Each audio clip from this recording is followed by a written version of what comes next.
A cada uno de ustedes en el amoroso nombre de nuestro Señor y Salvador Jesucristo, agradecidos a Dios por el tiempo que Él nos da, un tiempo para todo, tiempo para vivir, para trabajar, para disfrutar de la vida, para recrearnos. Y también hay un tiempo para adorarlo. Amén. Y adorarlo a Dios en espíritu y en verdad.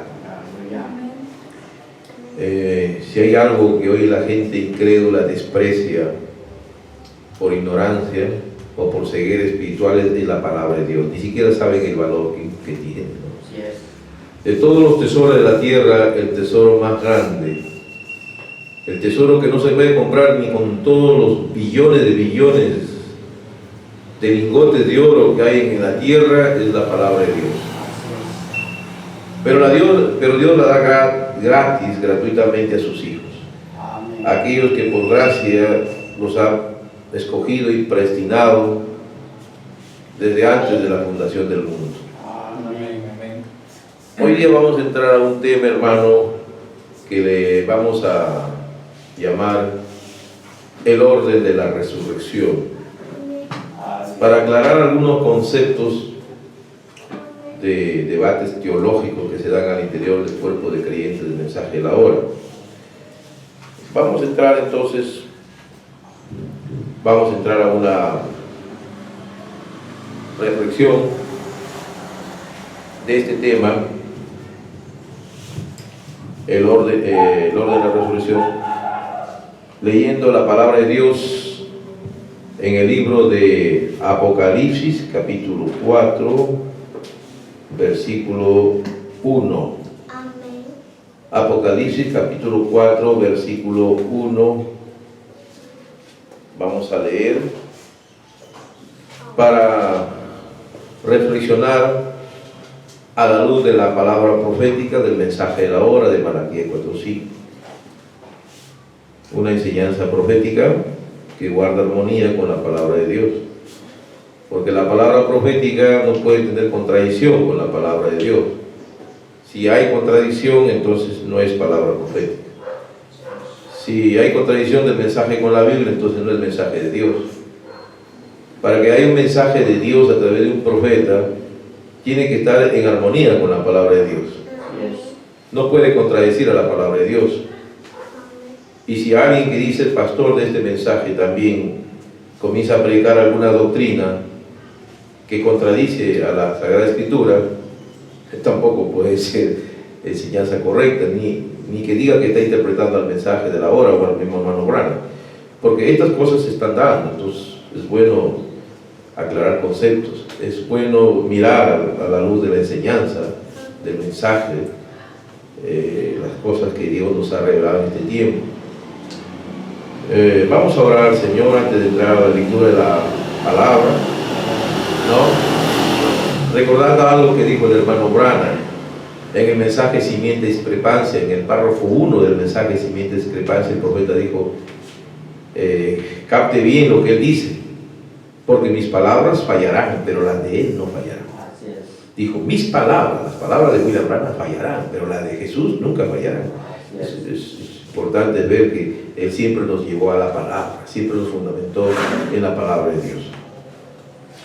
Amado Dios, Padre Celestial, te agradecemos en esta mañana poder estar teniendo un refrigerio, un recogimiento espiritual, Padre bendito y santo, que bendigas tu santa palabra, bendigas a mis hermanos y nos traigas un refrigerio, un alimento espiritual para nuestra alma, que necesita de ti, Señor, del conocimiento y de tus santas enseñanzas, Padre, que tú nos has traído, como tú dijiste ahí en la carta del apóstol Pedro, que tengamos atención a la palabra profética como una antorcha que alumbre el lugar oscuro. Amén. Estamos en un tiempo de oscuridad y la luz de tu palabra profética, del mensaje de la hora, la luz de tu palabra santa, de la Santa Biblia, nos alumbra, porque es lumbrera, como dice tu palabra, lámpara es a mis pies tu palabra y lumbrera a mi camino. Amén. En estos tiempos que sentimos la opresión del enemigo, las tinieblas, la oscuridad que comienza a entrar a la tierra, porque el reinado del mal, el reinado del anticristo de 3 años de oscuridad sobre la tierra se viene fuerte, con tribulación, angustia, y que muchas almas van a perecer por no haberse apercibido, como la Virgen prudente de Mateo 25. Señor, que ese apercibimiento tuyo, que ese aceite, que es el bautismo del Espíritu Santo, esté ungiendo a cada alma de cada hermano nuestro, Señor, que te ha buscado de corazón, porque tú eres grande para proveer de ese alimento y de esa unción a tus hijos. Gracias, porque te lo pedimos en ese nombre, que es sobre todo nombre, de nuestro Señor y Salvador Jesucristo. Amén. Apocalipsis capítulo 4, verso 1, la palabra de Dios dice así: después de esto miré, he aquí una puerta abierta en el cielo, y la primera voz que oí como de trompeta hablando conmigo dijo: sube acá, y yo te mostraré las cosas que sucederán después de estas. Y al instante yo estaba en el Espíritu, y aquí un trono establecido en el cielo, y en el trono uno sentado. Uno sentado, no 3, no 2, sino uno sentado. Que Dios bendiga su santa palabra. Queremos, hermanos, entrar a un estudio de un tema que nos ayude a entender el plan de Dios, porque ciertamente dentro de los creyentes del mensaje de la hora hay 2 corrientes de interpretación del orden de la venida y del orden de la resurrección.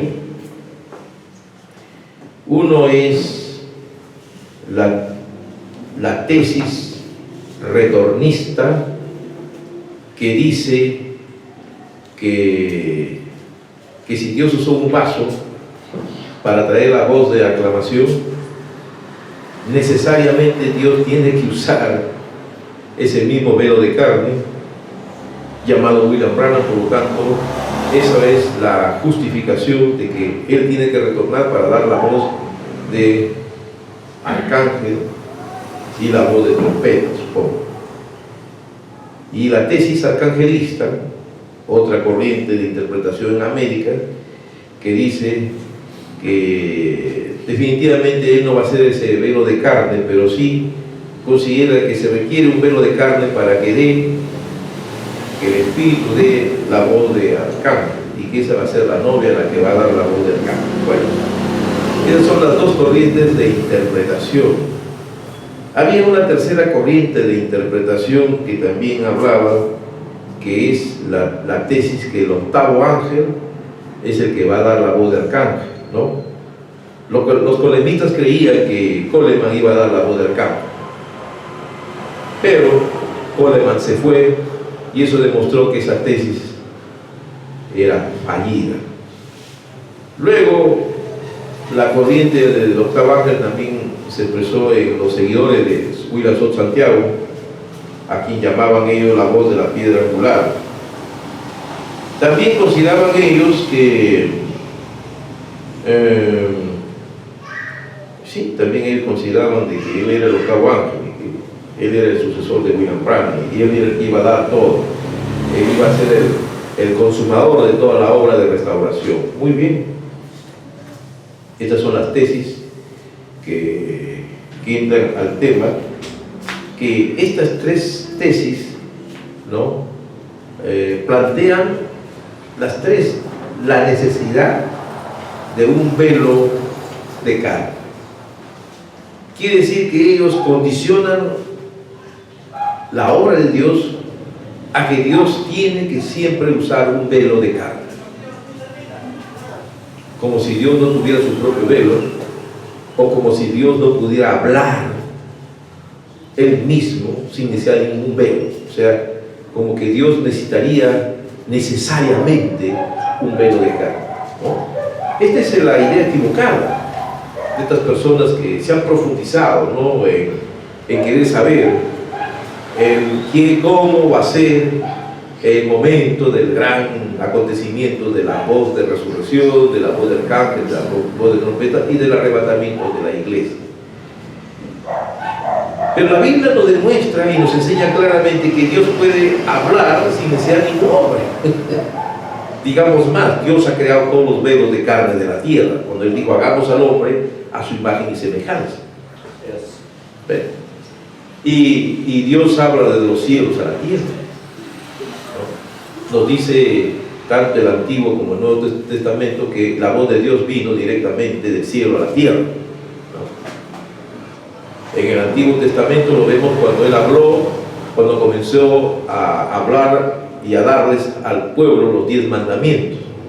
Y cuando comenzó a hablar los 10 mandamientos, la voz de Dios estremecía el monte de Sinaí, a tal punto que la gente se asustó, dijo, no, que no hable, que no hable Él, porque nos conmueve, nos aterrorizamos, que si sigue hablando vamos a morir todos. O sea, cuando la voz de Dios habla directamente, la voz de Dios es potente, es poderosa, es estremecedora. Entonces pidieron que sea Moisés a través del cual les habla. Así es. Y entonces fue Moisés quien les leyó y les presentó los 10 mandamientos. Así es. Es importante tener en cuenta esto, porque la Biblia, la profecía habla que esa voz que conmovió los cielos y tierra volverá a conmover los cielos y la tierra, ¿no? Y usted dirá, ¿y dónde nos dice eso? Eso nos dice en Hebreos 11. Si mi memoria no me falla, ¿no? Y vamos acá al libro de Hebreos, y vamos acá a Hebreos capítulo 11, ahí encontramos, ¿no? Creo que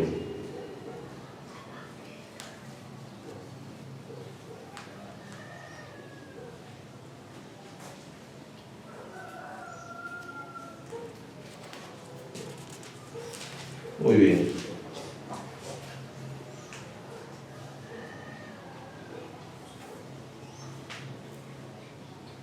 Muy bien.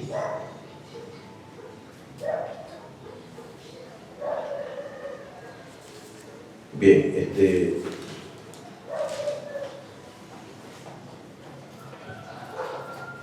la voz del cual, ¿no? Dice, conmovió el cielo y la tierra, ¿no? Bien, en este momento me voy a dilatar un poquito, pero sí, nosotros está en la Biblia y ahí nos dice, ¿no? La voz del cual conmovió los cielos y la tierra. Entonces, ese texto de la promesa de que Dios va a conmover los cielos y la tierra una vez más, ¿no? El hermano Branham en el mensaje de las 7 edades, ¿no? Cita justamente este texto al final de su sermón sobre la edad de la Odisea. Él lo cita. Él dice, ¿qué queda? Y el profeta dice, solo queda esa voz que conmoverá una vez más, que dice que va a conmover los cielos y la tierra. Y todos sabemos que esa voz es la voz de arcángel, la voz de trompeta, la voz de resurrección. Entonces en eso estamos todos de acuerdo que la voz del arcángel va a sonar uno de estos días. Así es. La discrepancia, la discordia, las diferencias están en cómo va a ser, quién lo va a hacer, y ahí vienen pues las tres interpretaciones que se han hecho con respecto al mensaje de la hora, ¿no? Las tres interpretaciones. Es bueno poner este preámbulo porque tenemos que ver la relación que hay entre lo que nos dice la palabra de Dios, los misterios del libro de Apocalipsis, los símbolos que él tiene,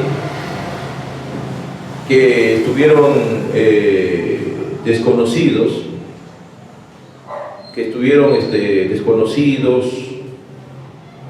está fallando, que estuvieron desconocidos, que estuvieron ocultos durante mucho tiempo, y que Luego, en el plan de Dios estaba determinado en que todos esos misterios de Dios serían conocidos.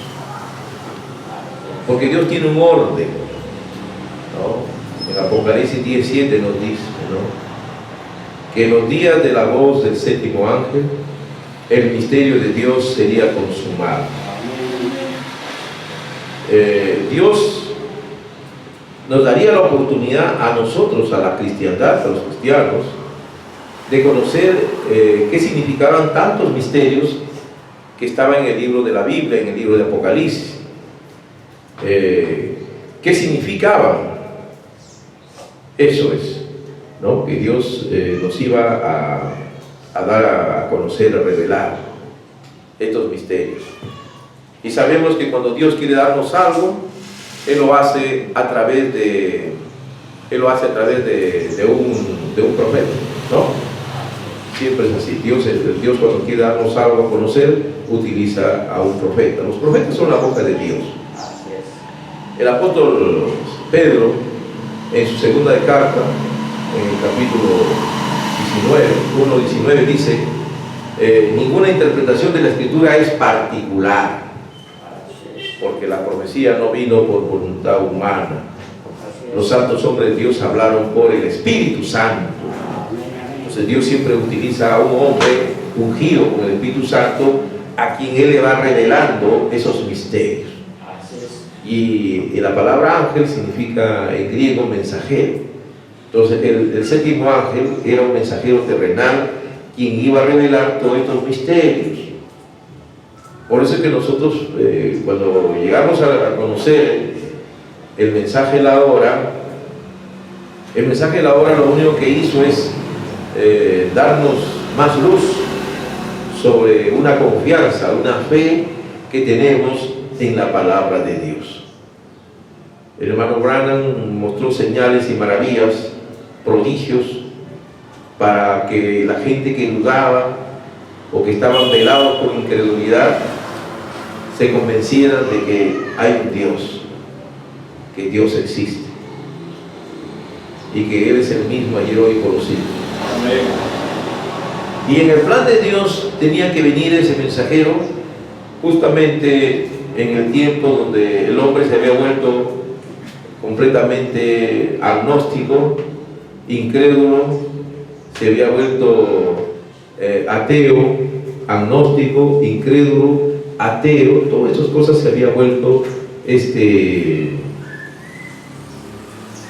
hombre de este tiempo, con el avance de la ciencia, de la filosofía, del materialismo y de tantas corrientes racionalistas. Entonces el hombre había perdido la fe en el mundo invisible, fe en Dios, fe en la Biblia, y más confianza en la ciencia, ¿no?, como la corriente positivista. Bueno, estas son las cosas que se dan en la historia, y a tal punto que llegaron a considerar que la Biblia, la idea de Dios, la confianza en la Biblia, eso era cosa del pasado, no del futuro, no de lo que se consideran modernos. Y justamente en este tiempo de tanta escepticismo, ¿no?, es lo asombroso, en lo máximo del desarrollo científico, en la era atómica, en la era de los viajes espaciales, Dios envió un profeta, un hombre que prueba que todo lo que dice la Biblia es verdad, que los milagros que están en la Biblia no son cosas de suposiciones o fábulas judías, sino que él prueba que todo es verdad, porque sucede lo sobrenatural. Lo invisible se hace visible. Esa fe que nosotros tenemos, la sustancia de las cosas que no se ven, esa sustancia, esa fe, se hace visible a los ojos de los incrédulos. Como esos soldados rusos que se quedaron impresionados al ver la resurrección de ese niño en Finlandia y testificaron en la Rusia atea sobre la resurrección de un niño completamente muerto que vuelve a la vida, cuando un profeta ungido por Dios y por comisión de Dios llama a su espíritu a la vida otra vez. O la resurrección del niño mexicano por los años 50 en México. ¿Y cuántos casos de personas desahuciadas por los médicos ya completamente su cuerpo en un estado ya de inanición total, ya solamente una piel y el hueso, nada más, todo su cuerpo comido por cáncer vuelve a la vida? Totalmente, esas células se regeneran misteriosamente. O los ciegos que vuelve su vida, ese ciego en la India que adoraba al sol y que se había quedado ciego, ese pagano en la India, que delante de todos los sacerdotes de la India, el profeta ora a Dios y la vista le viene otra vez, después de decirle a todos esos religiosos que retándolo como Elías a los profetas de Baal en el Monte Carmelo, el Dios que devuelva la vista a este ciego sea el Dios verdadero. Así es. Y probando a los incrédulos que Jesucristo es el Dios verdadero. Aleluya. Y Dios hizo todas estas cosas en la época de la sociedad más científica.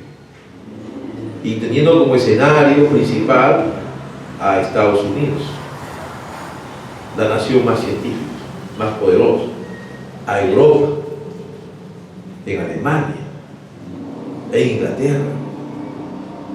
Bueno, entonces tenemos que mirar cómo Dios actúa. A medida que la maldad avanzaba y el hombre se envanecía en su conocimiento, Dios mostró. ¿Y cuál es el objetivo del prodigio, del milagro, en el testimonio y en la evidencia de un mensaje que está lleno de evidencias que se pueden corroborar en cualquier momento? Que la Biblia es la palabra de Dios. Eso es. Que la Biblia no falla. Que en la Biblia no hay contradicción. Que es nuestro absoluto. Que es Dios en forma espíritu. Muy bien. Y eso nos hace, ante los ojos de los teólogos relativistas de hoy, de este tiempo, de todos estos teólogos que apóstatas, que se han apartado de la Biblia, aparecemos mirados como los fundamentalistas. Son fundamentalistas. Bien. Entonces, sabemos que las 7 edades de la iglesia representaban, las 7 iglesias apocalipsis representaban 7 edades, y que estábamos en la edad final, y que cualquiera de estos días esa edad termina, y termina todo para la humanidad. Estamos al fin de la 7ª edad de la Odisea. Por eso es importante poner esta introducción, hermanos, para que usted entienda a dónde queremos llegar, ¿no? Muy bien. Entonces, cuando nosotros miramos la enseñanza del hermano Branham predicó un mensaje que se llama Apocalipsis capítulo 4, parte primera, y este mensaje lo predicó en los años 60. Apocalipsis capítulo 4, parte primera, fue predicado el 31 de diciembre de 1960. Luego de terminar sus sermones sobre las 7 edades de la iglesia, continuó con Apocalipsis capítulo 4, parte primera, ¿no? Entonces, en las 7 edades de la iglesia, esta parte no está en las 7 edades de la iglesia, pero sí está en un compendio que se llama La Revelación de Jesucristo. Ahí está el compendio, la Revelación de Jesucristo. Ahí está esta parte que es la cual estamos reflexionando. ¿Por qué hablamos de esta parte, no? Porque esta es la parte donde el profeta nos explica y nos enseña claramente cuál es el orden de la resurrección, cuál es el orden y cómo van a ser estos hechos del cual nos habla la Sagrada Escritura, del cual nos habla el apóstol Pablo en 1 Tesalonicenses 4:16. Cuando nos dice el mismo Señor con voz de mando, con voz de arcángel, con voz de aclamación, con trompeta de Dios, descenderá del cielo los muertos en Cristo, resucitará primero y nosotros los que hemos quedado seremos arrebatados, ¿no? Y en Corintios también nos habla lo mismo, dice, ¿no? En un abrir y cerrar de ojos seremos transformados de cuerpos corruptos a cuerpos incorruptibles. Entonces, en qué momento se va ese efecto, qué cosas van a suceder para que se dé el efecto. Entonces, eso es muy importante. Entonces, esto de 1 Tesalonicenses 4:16 guarda relación con Apocalipsis capítulo 4, parte 1, e incluso con el quinto sello. Apocalipsis capítulo 4, parte 1. Según lo que Dios le revela al profeta, ya que él es un intérprete de la palabra de Dios. Entonces lo que Dios le revela, ¿no? Y él lo va mirando, el vidente, el hermano Branham, con ojos espirituales, como usted y yo lo podemos ver. Pero lo interesante es que esta explicación, esta enseñanza, hermano Branham, mata, aniquila todas esas doctrinas, todas esas interpretaciones, ¿no? Aniquila a la tesis arcangelista y a la tesis retornista, las aniquila completamente. Porque él no está diciendo es necesario que yo vuelva para dar la voz de recambio, o tampoco dice y va a llegar un momento en que usted, la novia, va a dar la voz de recambio. No lo dice. Al contrario, aquí en esta enseñanza, en este mensaje, el cual nunca él dijo estuve equivocado en este punto, no. Siempre se mantuvo él hasta el final en esta misma fe que él creía. Porque no podía ser de otra manera, porque esta forma de ver guarda armonía con la Santa Biblia. Y ningún profeta va a sacar otra teoría particular, distinta, porque eso está prohibido. Porque la misma Escritura dice, los hombres de Dios hablan por el Espíritu Santo. Entonces, por el Espíritu Santo no pueden contradecir la palabra de Dios. El principio de la verdad, no solamente de la verdad racional de los seres humanos, sino de la verdad espiritual, es que la verdad no se contradice. La verdad significa ausencia de contradicción. Así que mire, cuando vemos dos grupos de teólogos de este mensaje, reverendos pastores, ¿no?, que lanzan sus tremendos discursos donde sostienen su teoría de que la supuesta necesidad de William Branham retorna para que dé la voz del arcángel él mismo, o la que la novia ya lo reemplazó al profeta y la novia va a dar la voz del arcángel. Los dos son teorías que contradicen la enseñanza del profeta y la enseñanza de la Sagrada Escritura. Pero ellos son cerrados, ¿no? Son tercos y cerrados en su obstinación, les falta humildad, hay mucho orgullo, mucha soberbia.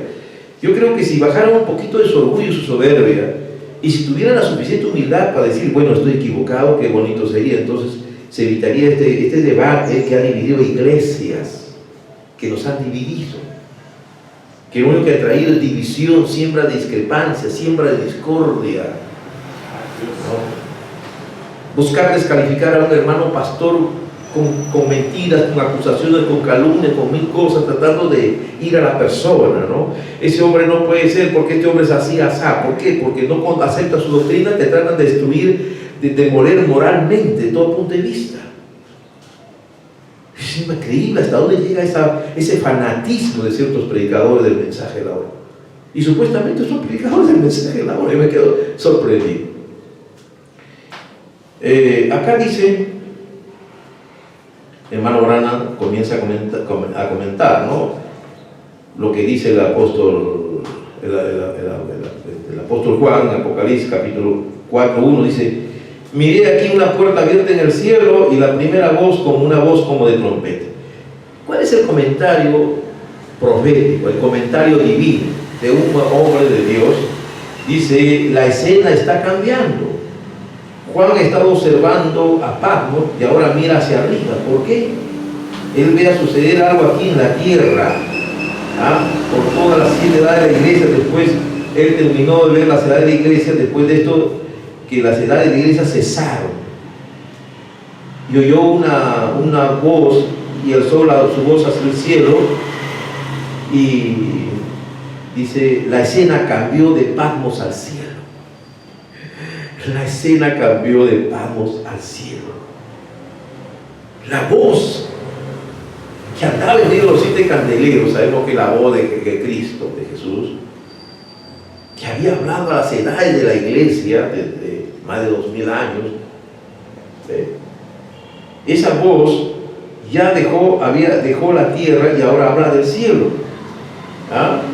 Mire usted cómo un profeta nos enseña algo que está ahí, claramente está en la Biblia entre líneas, pero que con la ayuda del Espíritu Santo él lo ve, ¿no? Que esa voz que le ha hablado a través de la... Y esa voz aún no ha retornado al cielo. Se refiere al Espíritu Santo. Pero el Espíritu Santo todavía está acá. Mientras hay personas que aceptan a Jesucristo y que son llevadas a bautizar, el Espíritu está obrando. La edad no ha cesado. Porque la edad termina, la edad de la Odisea termina cuando la voz deja la tierra y vuelve al cielo. Cuando el Espíritu Santo deja la tierra y vuelve al cielo, fin de la edad de la Odisea. Eso es lo que enseña acá. Las otras especulaciones, tonterías que a veces leo por las redes, escucho, que dicen que ya la Odisea terminó, que ahora estamos en una octava edad, y un montón de tonterías, o la edad eterna y tanta especulación, no tiene sentido. No guarda armonía con la Biblia. Porque la Biblia habla de 7 iglesias y que cada una representa una edad, entonces son 7 edades. Y después de las 7 edades lo que viene es la eternidad, la eternidad. Pero la eternidad no es una edad, pues. Porque la edad significa, en el lenguaje semántico, una edad es un periodo de tiempo. Una edad es un periodo de tiempo que tiene un comienzo y tiene un fin. En cambio, la eternidad es el tiempo sin comienzo ni fin, o sea, el infinito, la eternidad. Tiempo infinito, sin comienzo ni fin. Y eso es justamente la vida eterna, la eternidad. La que nosotros deseamos, anhelamos, ansiamos, y que por eso tenemos fe, y por eso congregamos, por eso hacemos vida de iglesia, por esa confianza que tenemos en Dios, que nos va a llevar, porque confiamos en las promesas de Dios. Entonces, mire, hermano, entonces, en el párrafo 115, vamos a ver en el párrafo 109, dice: la voz que le habló detrás de él en los 7 candeleros de oro, la obra estaba terminada. Y ahora esa misma voz estaba hablando en el cielo. ¿Qué era? Que él ya había redimido a su pueblo. Su obra terrenal había terminado. Y él estaba en la gloria llamando a Juan. Oh, hermano, sube acá, amén. Sube acá. ¿Ve? ¿Por qué? Porque él va a volver para derramar sus juicios, sus plagas sobre la tierra. Y eso no puede porque hay alguien que lo impide. Por eso el apóstol Pablo dice: no puede nada porque lo impide. Hay cosas hoy que realmente se esperan. Ahí están sucediendo cosas terribles: el sodomismo, la apostasía, la iniquidad, la ideología de género, cosas pervertidas de los hombres, soberbios, rebeldes contra Dios. Y la gente dice: oye, pero ¿debía Dios matar? Es que Dios tiene un orden hasta para sus juicios. Así como hay un orden para la resurrección, por eso dice: ya está en la iniquidad actuando, pero hay alguien que lo impide, ¿ve? Pero ya cuando se quite, entonces va a venir todavía, antes de los juicios, porque va a haber juicios totales, pero antes va a venir todavía el reino del mal por 3 años y medio, que es el periodo de la gran tribulación, y después vienen las plagas, los juicios, todo. Para la Virgen Fatua, que ella sí va a ver todos estos horrores terribles, y ella va a morir mártir, porque ella no va a aceptar la marca de la bestia, pero morirán miles de cristianos perseguidos por la bestia, porque el gobierno mundial es brutal, esclavista, perverso. Así es. La gente no se está dando cuenta porque toda la gran prensa está comprada, los medios de comunicación están al servicio de este monstruo de iniquidad y de maldad. Y quieren pervertir, y la profecía dice que va a esclavizar a la humanidad. ¿Ve? Estos neomarxistas que tanto hablan de la clase oprimida, del obrero, estos van a ser como el chivo. Dicen que los ovejos, cuando los llevan al matadero, dicen que un chivo los guía, después se hace a un lado. Estos malvados están llevando a la gente a la trampa. Ellos son ahorita los que promueven la ideología de género. Es embrutecer a la gente, ¿no? Usted yo he visto una imagen donde marchan los homosexuales, y hay uno que hace de perro y otro lo va jalando con una cadena. O sea, ese es el espíritu. ahí refleja lo que ellos tienen, o sea, embrutecer, hasta hacer que la gente se rebaje a la condición de animales, de bestias. ¿Ya? Y idiotizarnos colectivamente a través de esta gran campaña masiva, rebajar su dignidad de personas con el cuento que están dando ya derechos absolutos, lo cual es un libertinaje, eso ya no es libertad, es libertinaje. Pero todo esto está conspirado desde la ONU, estos grandes corruptos, ¿no? La élite, ¿no? El Club Bilderberg, el señor Soros que recorre América promoviendo toda esta maldad, esta iniquidad. Todo es una corriente anticristo, enemigo del cristianismo. Así es. Claro, pues hermano. Pero Dios lo va a permitir. Y nosotros no vamos a poder hacer nada para evitarlo porque es profecía.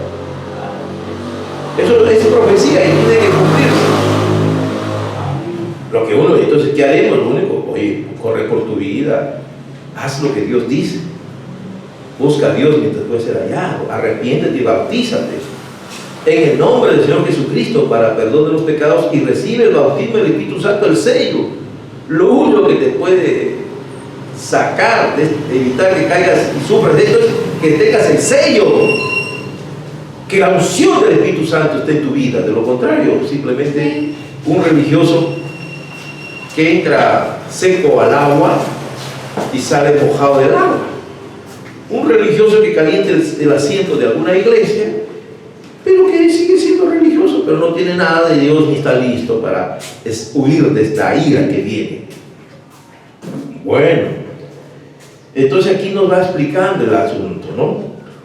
Cristo había dejado la tierra entonces, dice en el párrafo 115 el profeta dice, Cristo había dejado la tierra entonces, Él había subido a la gloria, la edad de la iglesia había terminado. ¿Ve usted? ¿Ven ustedes que teorizan sobre la octava edad, la edad tal, que ya no hay edad de la Odisea, y todas esas tonterías que ustedes teorizan en su fanatismo religioso, ustedes que dicen creer este mensaje, ¿por qué no ven lo que dice el profeta? Ahí termina. La edad de la Odisea termina cuando el Espíritu Santo deja la tierra y se vuelve al cielo y torna al cielo. ¿Ve usted? Eso mostró que su espíritu había terminado aquí. Él se había ido a la gloria y estaba llamando para que Juan subiera. Y él le mostró que algo iba a suceder. En el párrafo 120, el profeta dice, Cristo había dejado la tierra en la forma del Espíritu Santo y había regresado de nuevo al cuerpo. A su cuerpo. Hoy el cuerpo está ahí como un memorial. ¿Ve? Está hablando en ese momento. El cuerpo está ahí un memorial, el cuerpo está en el cielo. Y cuidado, no me refiero a este cielo celeste, a esta atmósfera, no. Yo me refiero al tercer cielo. Yo me refiero a la morada de Dios, a la séptima dimensión. No me estoy refiriendo a este cielo. Porque algunos teólogos de mensaje dicen, oye, pero el cielo está acá. Dicen, el cielo está acá. Dicen que el cielo está acá. Sí, posiblemente esté acá, pero no en la tierra, sino en otra dimensión. Por supuesto que sí, pero no lo sabemos. Lo que sí sabemos es que los apóstoles lo vieron ascender y comenzó a subir, pasó esta atmósfera y llegó hasta las moradas eternas. Por supuesto, son dimensiones. A Elías también lo vieron que se fue, ¿no? Entonces quiere decir que para ir a ese lugar hay que atravesar primero esta atmósfera que está sobre nosotros. Hay que atravesarla, ¿no?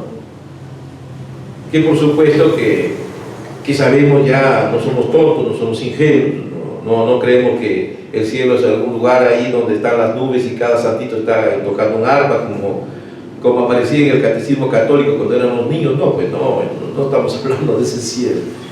Estamos hablando de las dimensiones de Dios. Así es.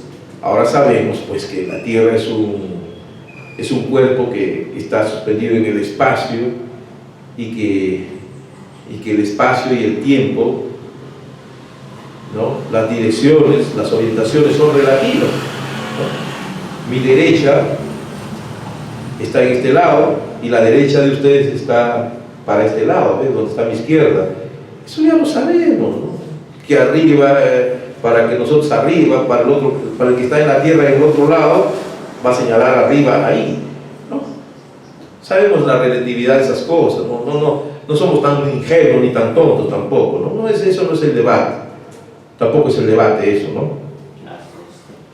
Entonces, lo que sí vemos, lo que nos dice la palabra y que por fe creemos nosotros, ¿no? Amén. Y entonces dice que había regresado de nuevo al cuerpo, ¿ve? Pero el Espíritu de Cristo regresó para vivir en la iglesia, para vivir entre nosotros. Es interesante ver este misterio, es un misterio, ¿no? Él se fue, los discípulos lo vieron irse, ¿no?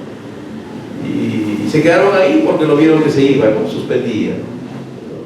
Entonces, dos ángeles se le aparecieron y le dijeron: varones galileos, ¿qué están mirando al cielo? Ese mismo Jesús, así como si ahí un día volverá. Así es. Una promesa.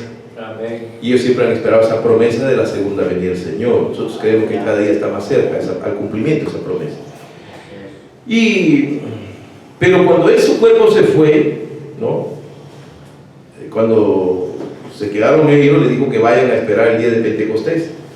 Entonces ellos vinieron orando, estaban orando ellos. Y el día de Pentecostés volvió el Espíritu Santo, vino el Espíritu Santo. Era Cristo, su Espíritu, que volvió en la forma del Espíritu Santo. Y de ese tiempo el Espíritu de Cristo está aquí en la tierra. Aún no ha retornado al cielo, está acá. Por eso es que cuando Pablo lo perseguía a los cristianos en el camino de Damasco, ¿no? Una luz lo cegó, lo tumbó y la voz le dijo: Saúl, Saúl, ¿no? ¿Por qué me persigues? Le dijo: ¿quién eres, Señor? Yo soy Jesús a quien tú persigues, ¿no? Amén. Muchos dicen: a ver, Cristo, la iglesia es Cristo. Claro, por supuesto que la iglesia es Cristo en cierta forma, porque él dijo: el que hace esto con alguno de ellos, conmigo lo hace, y él es la cabeza de la iglesia. Eso no está en debate tampoco. Pero de ahí sacar sus teologías enredadas, que la iglesia va a dar la voz de arcángel, eso contradice la enseñanza, contradice lo que enseña incluso el hermano Branham en el mensaje, lo que dice la Biblia, ¿no? Eso es lo que tenemos que entender. No podemos enredarnos en cosas que no tienen sentido, ¿no? Y no podemos crear discrepancias por esa doctrina que hemos creado nosotros, que nosotros hemos creado, que no tienen fundamento ni en la Biblia ni en el mensaje. Muy bien, entonces esto está clarísimo, ¿no? El Espíritu de Cristo volvió a la tierra, porque esa es la promesa. Donde estén dos más congregados en mi nombre, yo estoy en medio de ellos. Él volvió, Él vino y volvió, y la lengua de fuego se repartió sobre todo el cuerpo de la iglesia. Ese es lo que nosotros hablamos siempre, el bautismo del Espíritu Santo, que es lo que la iglesia le da convicción, el sello. Ellos, la promesa del Espíritu Santo, ¿no? Que los hizo predicar sin miedo, con poder, allá en el día de Pentecostés. A tal punto que los judíos dijeron: ¿qué haremos para tener esto? ¿Qué haremos para ser salvos? Y el apóstol Pedro le dijo en Hechos 2:38: arrepiéntase y bautice cada uno en el nombre del Señor Jesucristo para perdón de los pecados y recibiréis el Espíritu Santo. Porque para vosotros es la promesa, para vuestros hijos y para cuantos el Señor nuestro Dios llamara. Hermanos, entonces el Espíritu había vuelto a la tierra y ha estado hablando a la iglesia a través de las 7 edades, y aún está hoy acá, pero un día volverá al cielo. Y ahí es donde viene la voz de Apocalipsis 4:1, cuando Juan ve una puerta abierta y la voz que estaba en la tierra le dice: sube acá. Y esa voz sube acá representa, ¿ve? Representa el rapto de la iglesia. El hermano Branham dice que Juan nos representa a todos, y ese es el arrebatamiento de la iglesia. Quiere decir que la voz llama desde la voz de arcángel de Dios, llama a los que están en esta tierra y llama a los muertos. Entonces es Cristo quien va a hacer esa obra, Él mismo. No necesita un velo de carne. Si quiere puede usar un velo de carne, pero no lo necesita. O sea, no podemos condicionar a decir que Dios necesariamente necesita un velo de carne. O sea, no podemos racionalizar las cosas de la fe, ¿no?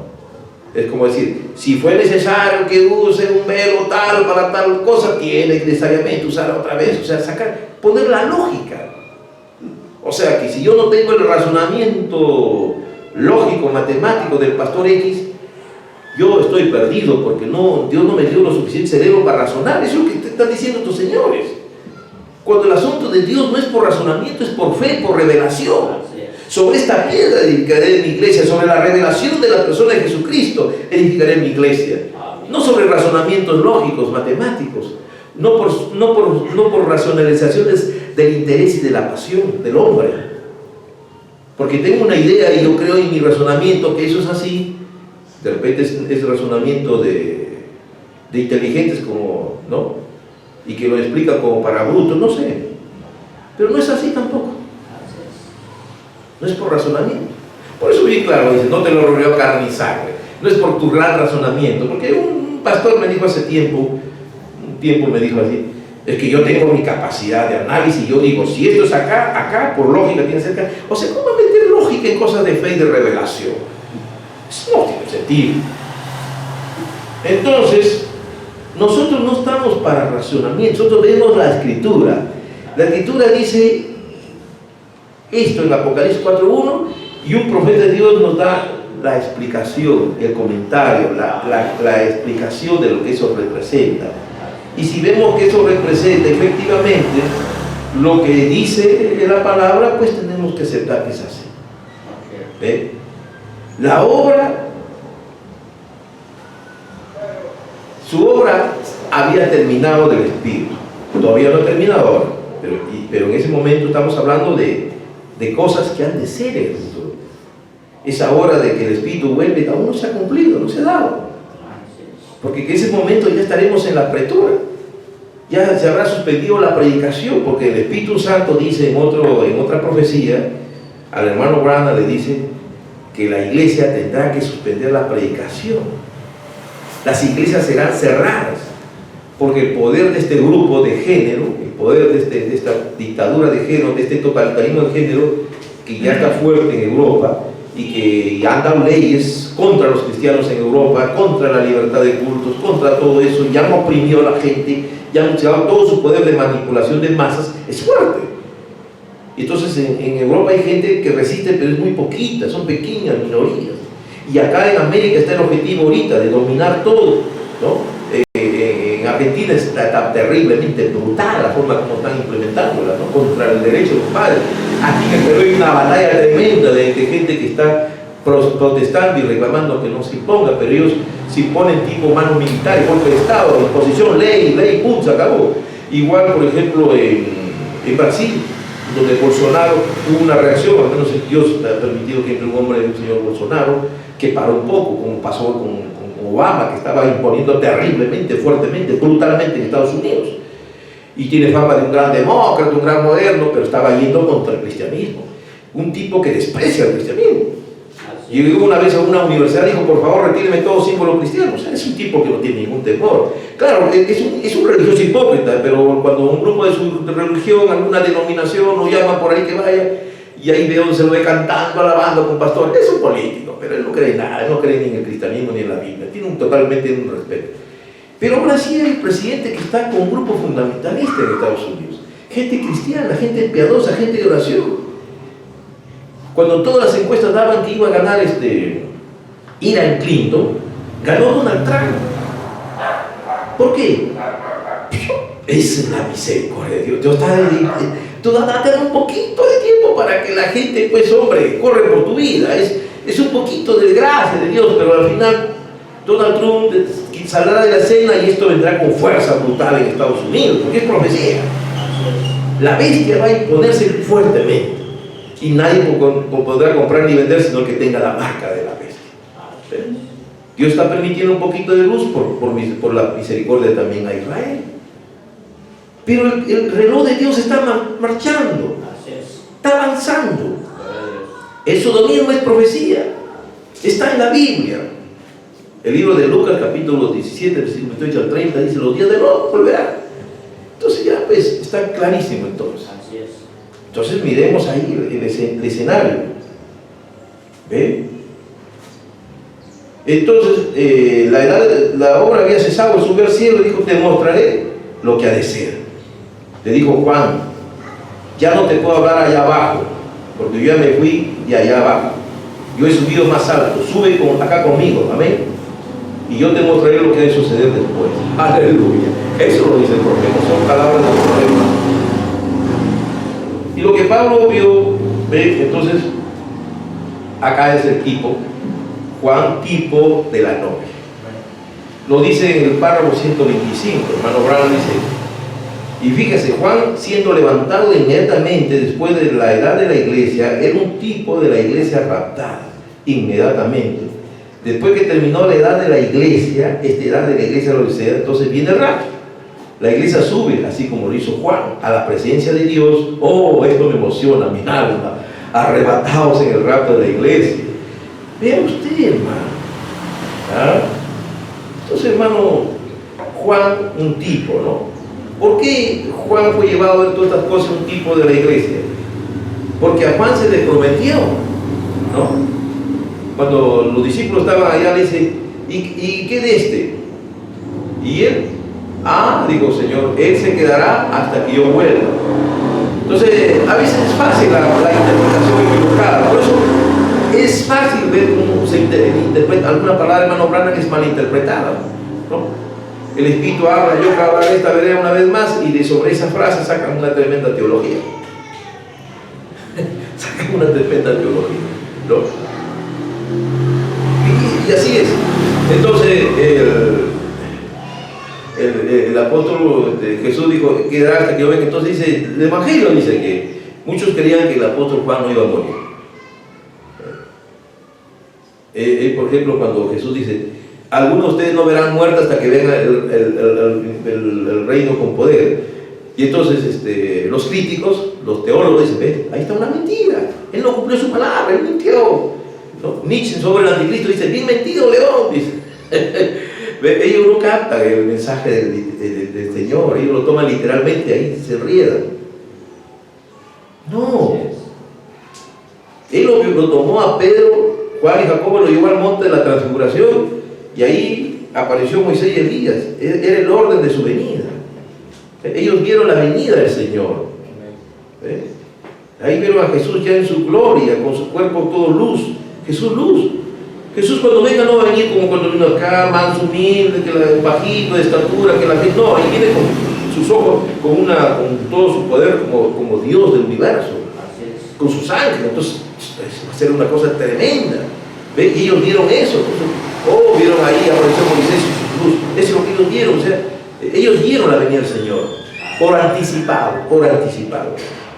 Y entonces él se queda hasta que yo venga, ¿no? Era un lenguaje donde decía que Juan iba a ver todo cómo iba a ser. Entonces él fue traspuesto, él fue sacado, llevado como si fuera entrado a una máquina del tiempo en el siglo I, estando en Pasmos, como entrar a una máquina del tiempo. De la ciencia ficción dice que hay máquinas del tiempo, ciencia ficción, por supuesto, y que viajó en el tiempo y vino hasta acá, pasó por todas las edades.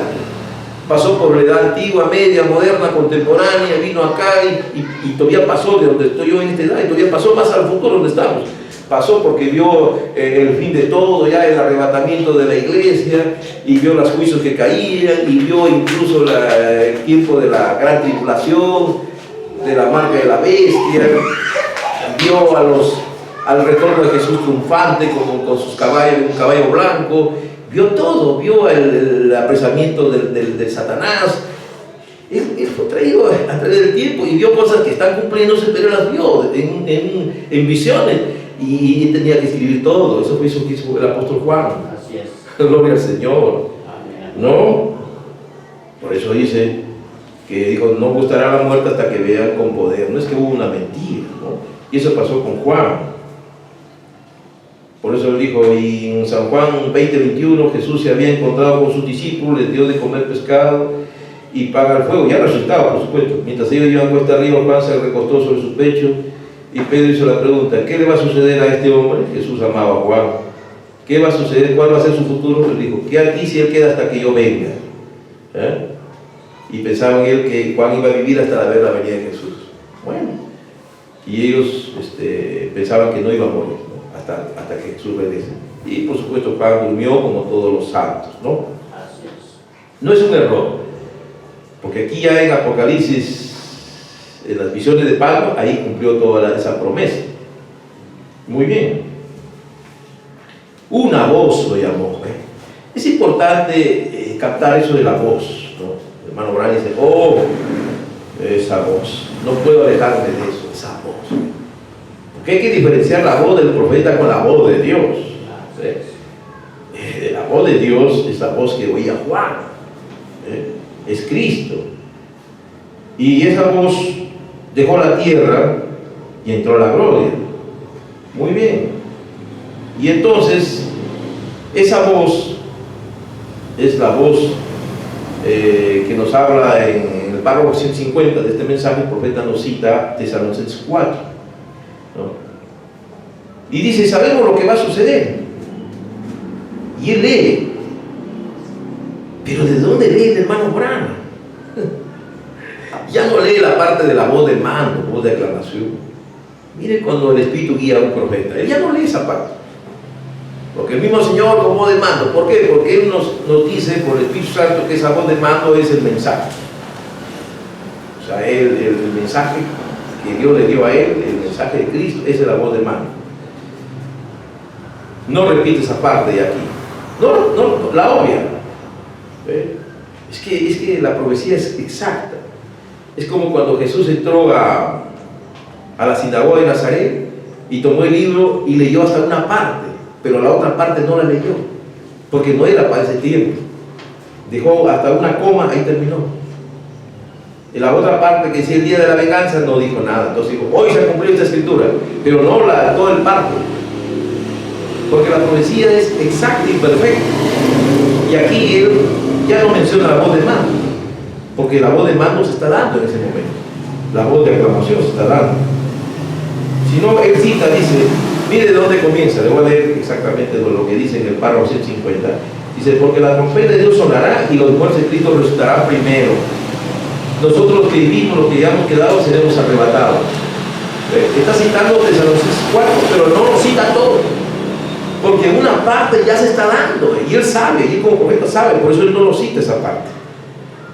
¿Ve? Pero cuando se trata ya de la otra parte, de la voz de trompeta de Dios sonará, ahí sí lo cita. Entonces, ¿qué nos dice en el párrafo 151? Dice, la misma voz que llamó a Juan sube, la misma voz que le dijo a Juan sube, es la misma voz que llamará a la iglesia algún día. Amén, llamará a la iglesia. En el párrafo 152, ¿qué nos dice? La misma voz que llamó a Juan que subiera es la misma voz que llamó al muerto Lázaro a salir de la tumba. Es la misma voz de arcángel, es Cristo. Y la voz de arcángel, ¿ven? Y esa voz de trompeta de Cristo llamó a Juan que subiera, la misma voz llamará a Lázaro. ¿Se fijaron? Usted, antes que la tumba de Lázaro, él habló a gran voz. Lázaro, ven afuera. Por voz fuera. Lo llamó de los muertos. Y él contestó, heme aquí. Esa misma voz le dijo a Juan, sube acá. Y esa voz cuando le dijo a Juan, sube acá, ¿había algún velo de carne? Sí, su cuerpo de Jesús. Él había vuelto allá y había tomado su cuerpo. Estaba en su cuerpo. Qué tan fácil es ver esto. Por eso que yo no entiendo por qué se enredan muchos hermanos en sus teorías.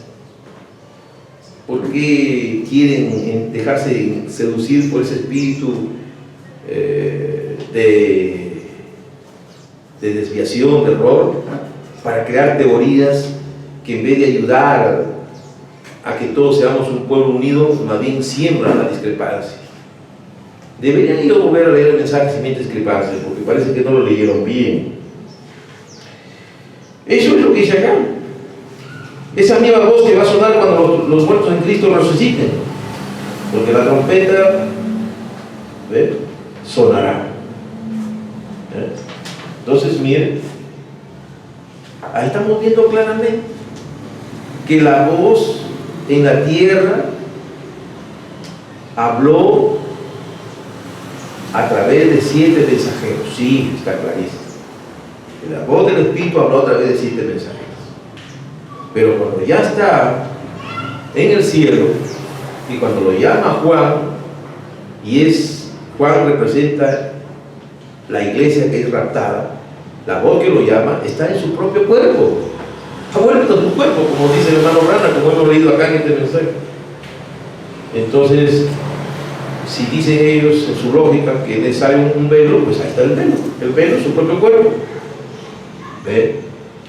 Ahora, ¿a quién espera el hermano que lo llame? En el párrafo 156 dice: algún día cuando Él llame, saldré fuera entre los muertos. Cuando Él me llame para aparecer, cuando Él me llame. ¿Ve? Entonces, eso es lo que el hermano Branham creía, y eso es lo que él enseña, y eso es lo que nosotros creemos. Algunos parece que no captaron el mensaje en el libro de los sellos, en el 5.º sello. ¿Ve? El hermano Branham se vio en ese lugar donde hoy él está. Él está en el paraíso, ¿no? Él está ahí donde están las almas, debajo del altar, donde las almas están vivas reposando, ¿no es cierto? Él está en la 6ª dimensión. Entonces, él llegó a ese lugar, en visión fue traspuesto, como el apóstol Pablo, como Juan, igualito en visión, y fue llevado allá. Su cuerpo se quedó en la tierra y fue llevado en su teofanía. Y él estuvo allá y se encontró con todos los hermanos y conversó con ellos. Ellos le dicen algo. Dice: luego cuando venga Jesús y te juzgue según tu ministerio, entonces regresaremos a la tierra. Y vean lo que dice él en el párrafo 411. Dice: vean, estamos directamente debajo del altar. ¿Ve? Esto es ahí debajo del altar, esperando la venida, esperando que Él fuera a recoger a aquellos que dormían, los cuerpos durmiendo en el polvo, pero para resucitar de nuevo, y de paso nos resucitarían. Como sucedió cuando Jesús pasó por el paraíso y trajo a Abraham, Isaac y todos aquellos que estaban esperando la primera resurrección. Ellos entraron a la ciudad y aparecieron a Moisés. Ahí está. Obra directa y personal de Jesús. Muy bien.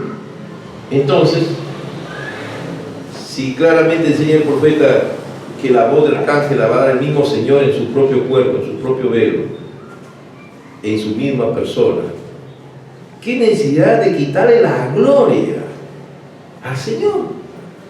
Y querer darse esa gloria a un ser mortal o a un grupo de mortales. Eso no encuentro sentido para mí. La gloria y la honra es de Dios. Bueno, pues, ellos dicen que están seguros de lo que hacen. Muy bien. Ellos tienen derecho a creer lo que ellos quieran.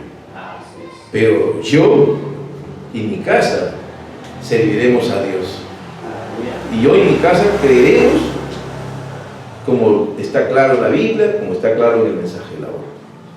Si ellos se han enredado con sus teologías y quieren seguir ahí, y su soberbia, su orgullo, su falta de temor de Dios, su falta de humildad, o será su destino también, de repente están predestinados para enredarse con esa doctrina y ahí morir. Es asunto de ellos. Pero, ¿dónde queda el discernimiento espiritual? El principio de la sabiduría es el temor de Dios. El mismo hermano Branham humildemente dice: yo no sé cómo será. Dice. Hay una parte donde dice: yo no sé exactamente cómo será ese momento, pero sé que sucederá. Entonces eso es lo humilde. Lo humilde es: yo no sé cómo Dios lo hará, pero sé que lo hará. ¿Cómo será el arrebatamiento? ¿De qué manera será? Pues, yo no sé, pero yo sé que cómo será. Hay cosas que uno no puede ni explicar, pero sé que sabe. Es como si me pudiera decir: ¿y cómo va a ser ese momento en que este cuerpo corrupto se va a ser transformado en un abrir y cerrar de ojos? Cuando el poder de Dios nos llame, porque es el poder de Dios tremendo que está vivo, será transformado y se convertirá en un cuerpo de luz y desaparecerá de la tierra. ¿Cómo será? Yo no lo sé. Pero sé que sucederá. Eso es lo importante. Y lo importante es ser humilde para alcanzar la gracia y la misericordia de Dios, para ser digno por su gracia, no por obra ni por méritos propios, de poder también uno estar ahí. Porque si me la doy de gran maestro, de gran teólogo, de gran doctor, del conocimiento de los misterios, y no tengo amor, nada soy, ¿no? Eso dijo el apóstol Pablo. Así Si conociera todos los misterios, no tengo amor, nada soy, ¿no? O como ese que ese otro reverendo que a veces viene por San Ignacio, ¿no? Viene por acá, ¿no? Que tiene sus conexiones vía satélite, que pone en pantalla y que todo el mundo lo ve en Chile, en México, y salen todos sus líneas de seguidores y todo, ¿no? Que dice que él es la voz de trompeta, ¿no? Es otro loco que anda por ahí, ¿no?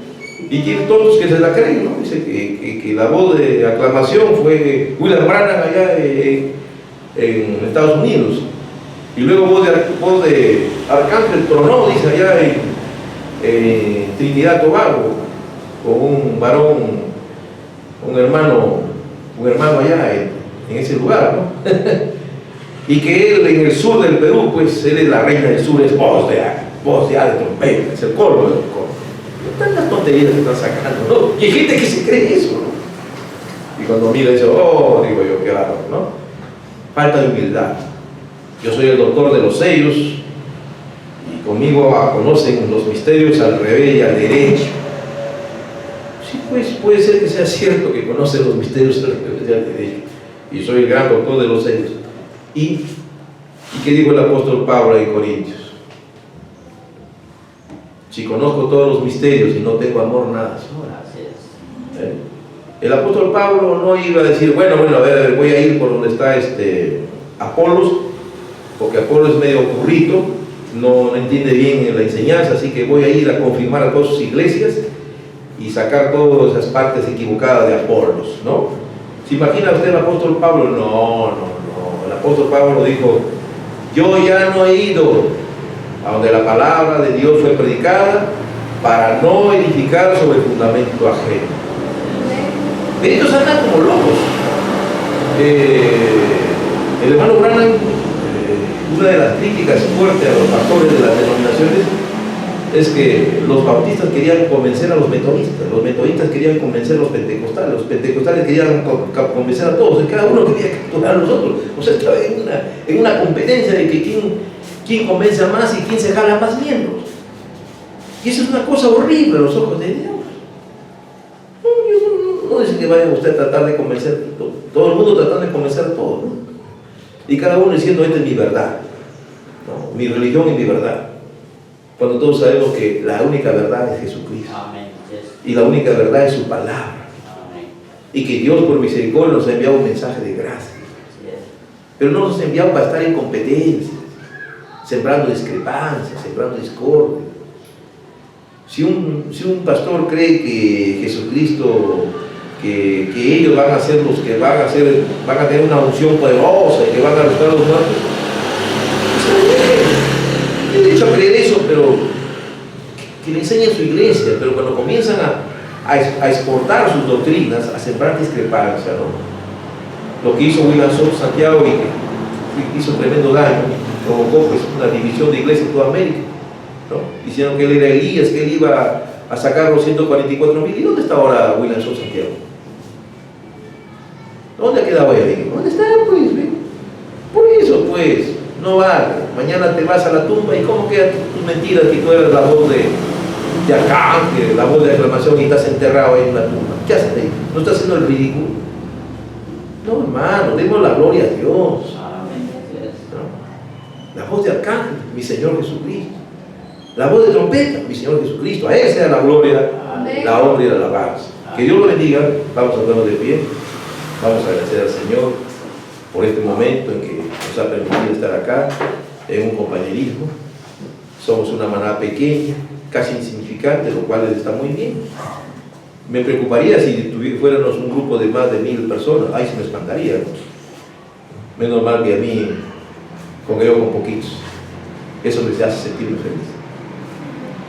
Amado Dios, Padre Celestial, te agradecemos, Señor, en esta mañana haber estado meditando tu palabra, Señor, pero sabiendo, Señor, que es bueno conocer misterios, pero si no tenemos amor, nada somos, Padre. Manténnos, Señor, humildes, con amor, con temor, con respeto, no tratando de suponer cosas, Señor, porque para eso tú nos has dado tu palabra y tu mensaje, para ser hombres de fe, que confiamos en tu palabra en tu palabra escrita y en tu palabra hablada. Ayúdanos, Padre, a caminar y a enderezar nuestros caminos. Somos humanos y somos imperfectos. Si somos salvos será por gracia, Señor, no porque tengamos alguna obra o una cosa buena que mostrar. Realmente somos humanos, siervos inútiles somos, Señor, delante de ti. Ayúdanos, Padre, a caminar en esta vida, Señor, con temor, con temblor, oh Dios, mirando, Señor, y expectando tu venida, cuando vemos un mundo que cada día se va, cada día más a la oscuridad. Ayúdanos, Padre, a acordarnos de ti cada día y a tenerte presente cada día y a orar sin cesar para alcanzar de ti el amor, la gracia y la misericordia. Gracias. Escucha nuestra súplica porque te lo pedimos en ese nombre que es sobre todo nombre de nuestro Señor y Salvador Jesucristo. Amén y amén. Que Dios les bendiga.